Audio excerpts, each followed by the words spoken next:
எப்படி இருக்கீங்க? நல்லா இருக்கீங்களா? சந்தோஷமா இருக்கிறீங்களா? இயேசு கிறிஸ்துக்குள்ள எப்பவும் சந்தோஷமா இருக்கணும்.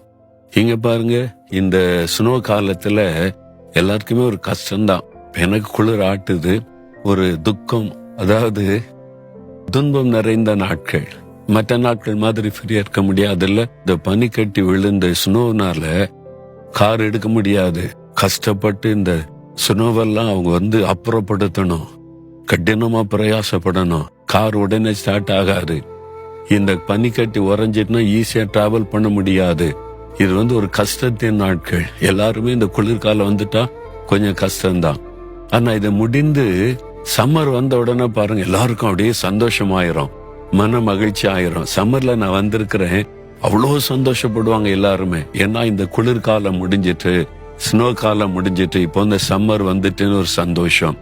வேதத்துல கூட ஒரு வசனம் பாருங்க, 90 சங்கீதம் 15 வசனத்துல, தேவரீர் எங்களை சிறுமைப்படுத்தின நாட்களுக்கும் நாங்கள் துன்பத்தை கண்ட வருஷங்களுக்கும் சரியாய் எங்களை மகிழ்ச்சியாக்கும்.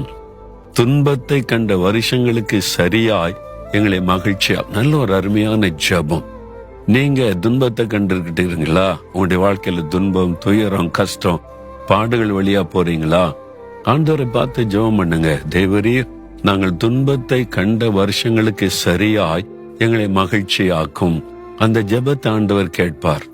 இங்க கூட இந்த குளிர்காலம் வந்த உடனே எல்லாருக்கும் ஒரு துன்பத்தின் நாட்கள் மாதிரி தான். ரொம்ப கஷ்டப்படுவாங்க. வெளியில போகணும்னா பல ட்ரெஸ் மேல போட்டு தான் போக முடியும்.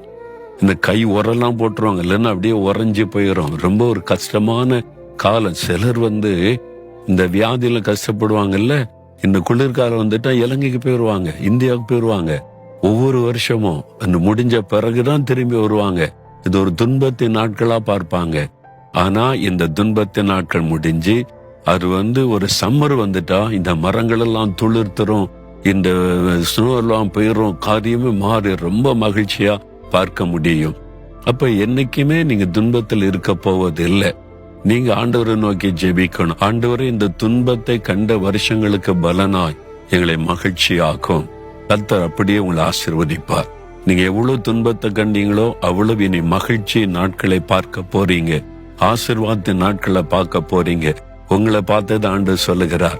சந்தோஷமா சொல்லுங்க, ஆண்டவரே, நாங்கள் துன்பத்தை கண்ட நாட்களுக்கு சரியாய் மகிழ்ச்சி நாட்களை காணும்படி எங்களை ஆசீர்வதியும்.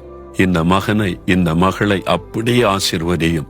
இன்று முதல் மகிழ்ச்சியின் நாள் ஆரம்பிக்கட்டும், சந்தோஷத்தை காணட்டும். இயேசு கிறிஸ்துவின் நாமத்தில் ஜெபிக்கிறோம் பிதாவே. ஆமேன். ஆம்.